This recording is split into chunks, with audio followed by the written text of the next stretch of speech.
Bonjour à tous, bienvenue dans Territoire. Cette semaine, un spécial menu de fête. Nous sommes à Nîmes, au restaurant Le Petit Bec. Je vais aller à la rencontre du chef Serge Beldio en cuisine pour une entrée. Évidemment, on commence par l'entrée. Allez, allons à sa rencontre directement dans les cuisines.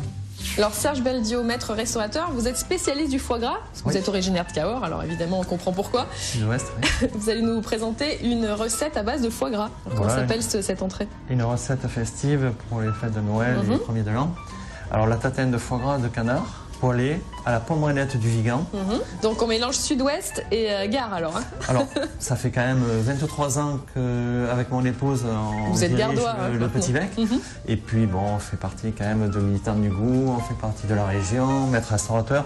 Et puis, du coup vous travaillez avec les produits d'ici. Nous avons le département le plus riche en produits AOC/AOP de France. Donc on a l'embarras du choix. Moult produits. Alors donc je vous présente déjà les pommes-rennettes du Vigan que vous connaissez. Bien sûr. Ensuite le foie gras de canard Sud-Ouest, bien sûr. Je ne prends que de la belle qualité de foie gras. On le voit d'ailleurs. Vous le voyez. Ensuite, bon, la pâte feuilletée que maintenant je réalise plus, j'ai pas le temps. Donc j'achète des bandes de pâte feuilletée au beurre. Donc les téléspectateurs, s'ils veulent faire la recette, ils peuvent faire comme vous. On gagne un petit peu de temps en plus en préparation. Beaucoup de temps, parce que la pâte feuilletée, c'est quand même avec les tourrages et tout, c'est quand même très long. Donc il faut laisser reposer. Donc il faut 3 heures pour faire une bonne pâte feuilletée. Ensuite, bon, un bon cercle. Après, bien sûr, on aura un petit peu de poivre blanc. Je mets plus de noir, du sel, du beurre. Alors beurre demi-sel, j'emploie beurre demi-sel. Après, miel de châtaignier. Donc comme je vous disais tout à l'heure. Alors j'aime bien le miel de châtaignier, il est très goûteux, il est fort. Voilà. Ensuite, bon, le cidre. Le cidre pour déglacer, donc on l'a dit. Voilà. On va commencer par les pommes, puisqu'il faut que je fasse la cuisson des pommes en premier. Je donnais une petite astuce pour éplucher les pommes aussi, en même temps de les évider. On prend l'économe et on fait ceci. Voilà. Et on tourne la pomme et on fait ceci. Voilà. Et là, on a du gain de temps parce que vous voyez, on a vidé la pomme en 2 secondes. Voilà. Et après, on épluche. Voilà. Deuxième opération, on va attaquer la sauce. Les épluchures de pommes, on les garde. Voilà. Et voilà, on a nos 3 pommes. On va faire la sauce. Donc direction le feu. Alors, on prend un petit peu de beurre. Demi-sel, on le rappelle. Demi-sel. On le met dans la casserole. On va faire fondre le beurre. Du temps, je vais chercher mes petits moules. Après, on va lever le four. Beurre fondu, on met les épluchures de pommes. Pourquoi les épluchures, du coup, alors? Pour le goût. Voilà, on fait juste un petit peu revenir. Le miel. Alors, on peut mettre du sucre hein, si on veut. Alors voilà, c'est une gastrique, ça se fait avec du sucre. Hein. Mais bon, si vous voulez donner du goût. Et on remue. Alors, on remue un petit peu. Voilà. Et le vinaigre de cidre. Normalement, quand on met du sucre et du vinaigre, on appelle ça une gastrique. Et après, on déglace au cidre. Du coup, c'est du cidre brut? C'est important ou pas? Oui. Ça fait un aigre doux puisqu'on a mis le vinaigre, hein, on a mis le miel, et là on met le cidre. Là on va laisser réduire un petit peu. Et à la fin, on mettra juste le fond de veau. Voilà, et c'est fini. Pour la sauce? Ouais, voilà, la sauce, comme il faut la laisser cuire un petit peu, on va faire ça. Ça sent bon en tout cas. Ouais. On va mettre le fond de veau. Voilà, on met le fond de veau. Voilà, que j'ai fait avant. Hein. Bah oui, forcément, voilà. Ça gagne du temps. Et maintenant, on va laisser sel, poivre. Donc on va y aller doucement. Et on rajustera tout à l'heure. Et après, on laisse cuire. On va s'attaquer aux pommes d'abord. Alors, on va couper en 3. Alors, on essaye de faire des tranches égales. Voilà. Ensuite, toujours mon petit beurre demi-sel. Et là, pour une fois, on n'utilise pas l'huile d'olive. Prenez vos pommes. Alors, le but, c'est de faire une petite compotée, là. Elles vont ramollir. Alors, c'est quoi la texture après que vous cherchez? Juste saisie. À la limite, il aurait fallu un feu plus vif. Plus vif, ouais. Parce que là, on les retourne, on les saisit. Ouais. D'accord. Mais vite fait, la deuxième tour. Parce que sinon, après, quand elles sont fragiles, elles vont être trop molles. On retourne les pommes pour les saisir de l'autre côté. Vous voyez? On leur donner juste un petit peu de coloration. Et après, on les débrasse. Vous voyez, elles sont à peine revenues. Je le fais pas trop. C'est vraiment très rapide. Et vous voyez, elle est bien ferme. Hein. Et on garde la poêle pour le foie gras, bien sûr. Alors après, on attaque la pâte feuilletée. Et on prend l'emporte-pièce. Voilà. On prend les pommes. Alors, je mets 2 tranches de pommes par plaque. C'est le principe de la tarte tatin sucrée, finalement. Hein. On a le four qui est à 200 degrés. Et on va prendre notre pâte et notre pâte feuilletée et la mettre dessus. Voilà, tout simplement. on met sur une plaque. Voilà. Et au four. Et on met à cuire à 200 degrés. Voilà. 200 degrés pendant combien de temps? Une dizaine de minutes. D'accord. Ah, ma sauce. Comment elle est?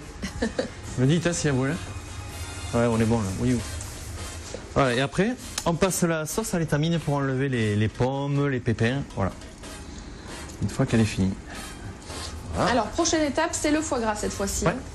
Alors, pour le foie gras, on escalope. Voilà, comme ceci. Voilà, à peu près 80-100 grammes. Sel, poivre, tout simplement. Voilà. Ah, on entend la sonnette, là, c'est nos tartes qui sont prêtes. Ouais, il faut appuyer. Vous appuyez au milieu. Allez, voilà. On éteint, voilà. Bon, on avait mis 10 minutes. Oui, allons voir. Ouh, elles ont gonflé les pâtes. Ah, ça n'a pas de feuilleté, hein. D'ailleurs, elle s'est... Les petits ballons. Il monte bien. Et vous voyez qu'on a une belle qualité de pâte feuilletée aussi. Hein. Voilà. Alors maintenant, notre escalope de foie gras, on va la mettre dans la poêle. Alors il ne faut pas non plus que ce soit trop chaud. Le foie gras à poêler doit perdre la graisse qu'il doit perdre.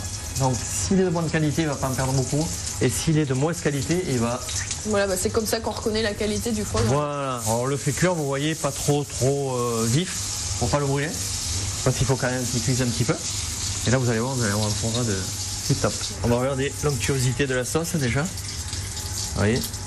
Donc on l'a remis un petit peu à chauffer. Ah oui, bien sûr. Voilà. Et après, je vais la goûter. Ça va. Alors, elle est bonne? On va pouvoir servir. Alors, on le retourne un petit peu. Alors, vous voyez, ah, il n'a pas brûlé. Il est nickel. Il est nickel comme les petites tartes. les tatannes. Voilà. Le foie gras est cuit. Hein, on peut appuyer dessus. Voilà, il est fini. Alors maintenant, nous allons dresser. Alors là, on prend la tatin que l'on sort du four qui vient de cuire. Voilà. Nous le dressons sur l'assiette. Vous voyez, donc les pommes ne sont pas trop écrasées. C'est pour ça que je ne les ai pas trop poêlées tout à l'heure, juste un petit peu. Et nous prenons la tranche de foie gras que nous posons dessus. D'accord. Voilà. Ça, c'est du vinaigre balsamique réduit. Voilà. Un petit peu de couleur. Voilà, c'est juste pour faire un petit décor. Pardon. Un petit concombre, une petite tomate comme ça. Vous pouvez mettre une petite endive rouge et une endive jaune. Et après, moi, je mets un petit peu de lavande dessus, comme ça, que je pique. Juste pour la couleur. Vous prenez votre sauce. Voilà, vous prenez votre sauce et vous mettez un petit peu de sauce. C'est pour que ça soit moins sec. Et voilà, et vous envoyez bien chaud. Alors par contre, l'assiette chaude, bien sûr, pour que votre plat ne refroidisse pas. Donc, vous chauffez l'assiette au départ, vous sortez vos assiettes, alors vous faites le décor et voilà.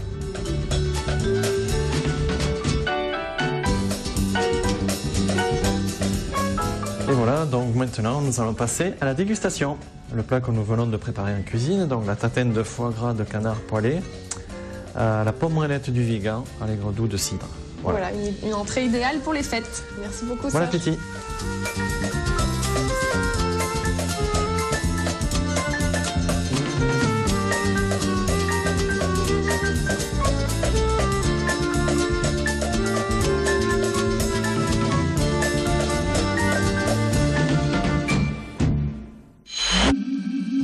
Autre lieu, autre plat, c'est Frédéric Siller, mon acolyte de territoire, qui va vous présenter la suite du menu.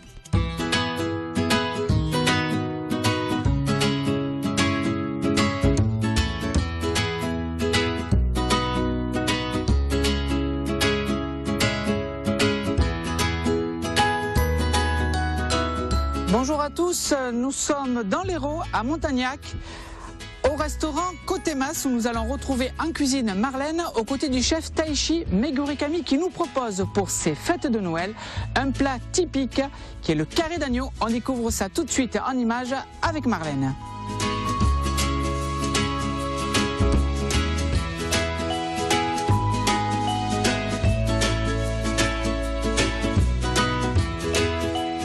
Vous êtes dans le territoire menu de fête, nous sommes dans les cuisines du restaurant Côté Mas. Je suis en compagnie du chef. Bonjour. Bonjour. Taishi, vous allez vous présenter.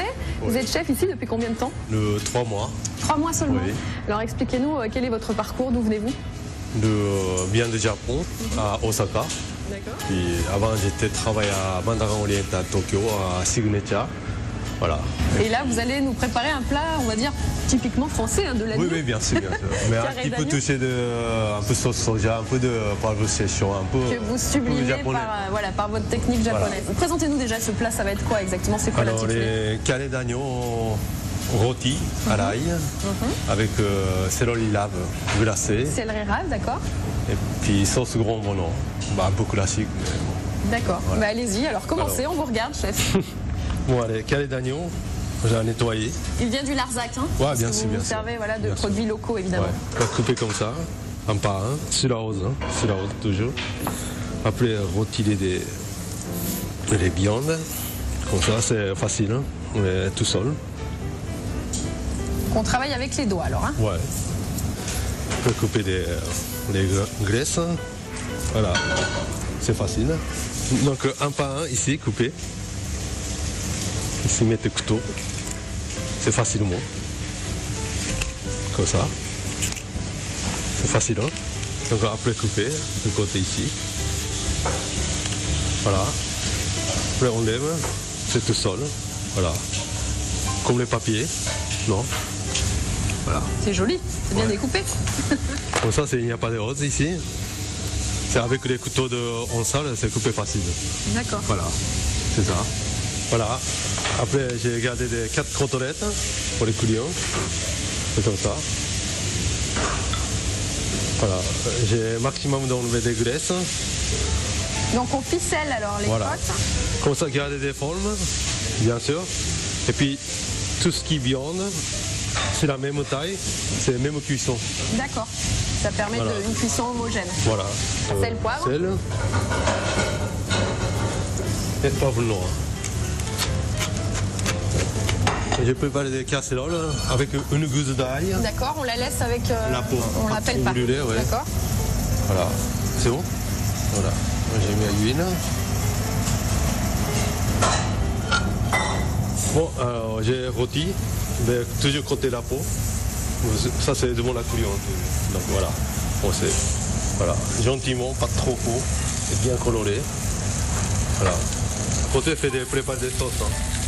Et les sauces à côté? Ouais, sauce gourmand. Mais c'est pas pour l'agneau là. Si, si, pour Si, l'oignon. aussi. Ah, déjà, en préparation. Ah, mais il faut du temps, hein, donc. Vous avez pris un peu d'avance. Ouais. Alors, il y a quoi dans cette sauce? Bah, donc tout ce qui est légumes aromatiques, donc ça veut dire carottes, oignons, céleri, ail. Il faut que ça mijote combien de temps là? Bah, déjà, il y a une demi-heure. D'accord. Et puis ajouter des vinaigres de vin rouge, bien réduits. Après ajouter des fonds d'agneau. D'accord. Voilà. Oui, oui. Bon, mais j'ai mis au four. Hein. Au four à 210 degrés. 210 degrés, d'accord. Voilà. Bah, les tailles, hein, j'ai tourné quand même, pas trop coloré. Voilà. Je mets directement la casserole Ouais, et c'est comme ça. à la poêle. Environ 5 minutes. Les légumes pour la sauce du coup. Voilà. Alors, c'est Voilà, quoi ça? Les céleri lave. Ah, c'est le céleri, j'avais pas vu. Ouais, bon, allez. Donc là, c'est pour une personne, à quantité. Toujours 5 ou 6. Hein. Des carottes. Ouais. Les deux gousses d'ail. Voilà. Les petits oignons. Partout. Voilà. Les échalotes. Voilà. Mettez l'huile d'olive dans une casserole. On fait revenir les légumes. Ouais. Alors là, on a quoi? Laurier, Il y a girofle. des lauriers, que du persil, des coups de girofle, et poivre noir. Et poivre noir.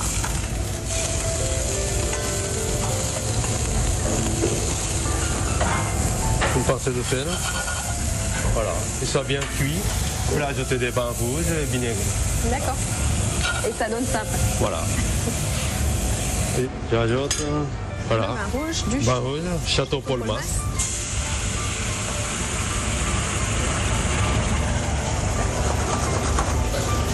Voilà. Après ajouter des vinaigres. C'est du vinaigre de vin? Ouais. Ouais. Le domaine. D'accord. Toujours.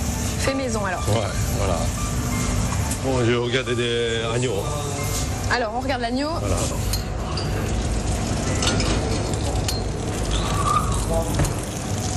Voilà. C'est bien coloré. Comment est-ce qu'on voit que c'est cuit? Vous touchez un petit peu, c'est moelleux. Ouais. Donc au dernier moment, on rajoute le thym. Le thym et mini poireaux. Alors des petits poireaux comme ça, c'est vrai qu'on n'a pas l'habitude d'en voir. Trop pas facile, hein, mais bon. Pour ça, dernier 5 minutes, de cuisson de poireaux, comme ça c'est parfait. En peine colorée. Faut que ça reste un petit peu craquant. Pas trop fondant. Pas trop fondant. Ouais. Voilà, j'ai mis au four encore.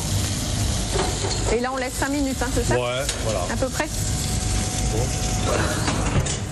Bah, voilà, du sud japonais, hein, un petit peu de sauce soja. Juste parfum, les sauces soja un peu cramées, ça sent très très bon. Ça sent beaucoup de sauce soja caramel, ça sent bon. Hein. Voilà, parfait. Nickel. On met de côté. On va quand même goûter un petit peu avant de les passer. Alors, c'est bon? Tout y est? Il manque rien? Comme d'habitude. J'ai ajouté un petit peu de crème. Ça adoucit en fait la sauce. Voilà. D'accord. On va quand même vérifier les goûts. Hein, sinon... Toujours? Ouais, toujours. C'est ça, un peu. Jamais maigri. Hein. Ça va, vous avez de la marge. Ah, c'est bon. Ah, c'est bon. Ah, c'est bon. Vous êtes content de vous? Ouais. Bon, on redresse quand même. Bah allons-y, voilà. Dressons. Bon, ça. Après, reposer à 10 minutes au chaud. Et puis enlever des ficelles.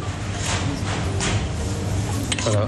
J'ai mis un purée de céleri. Donc la purée de céleri en premier. Une cuillère. Ah oui. J'ai mis un céleri lave, cube. Hein. Voilà. J'ai mis un betterave. Bon, je faisais d'agneau. Toujours servi entier hein, chez nous. J'ai mis les mini poireaux, n'oubliez pas, hein, ça coûte cher. C'est ce que j'allais dire, faut pas les laisser au fond quand même. Les gousses d'ail, bien sûr. Du thym, on l'a donné à goût. Hein. Voilà. J'ai mis la sauce. Hein. Voilà. Voilà, les plats terminés, il faut goûter. Donc le carré d'agneau du restaurant Côté Mas à Montagnac, dans le Rhône. Prêt à manger. Oui, allez, bon appétit. Merci Taichi.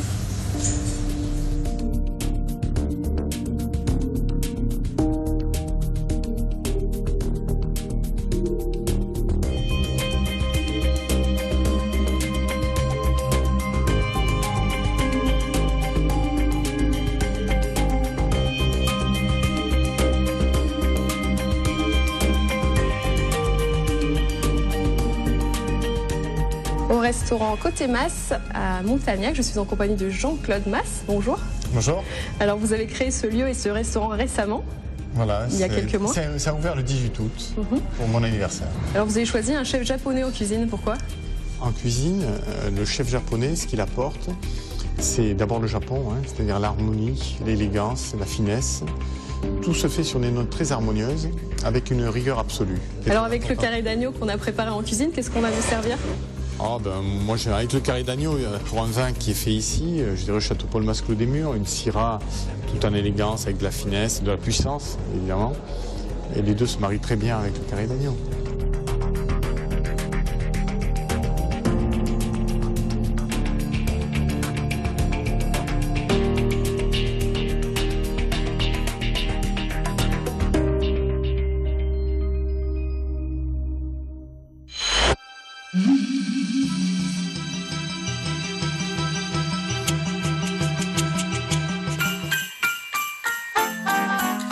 Avec un plat de poisson. Dès l'entrée, l'atmosphère nature classée apaisante du restaurant Alexandre donne le ton. 2 étoiles au guide Michelin depuis 2007, le chef artiste virtuose et son équipe régalent les yeux autant que les papilles rencontrent en cuisine.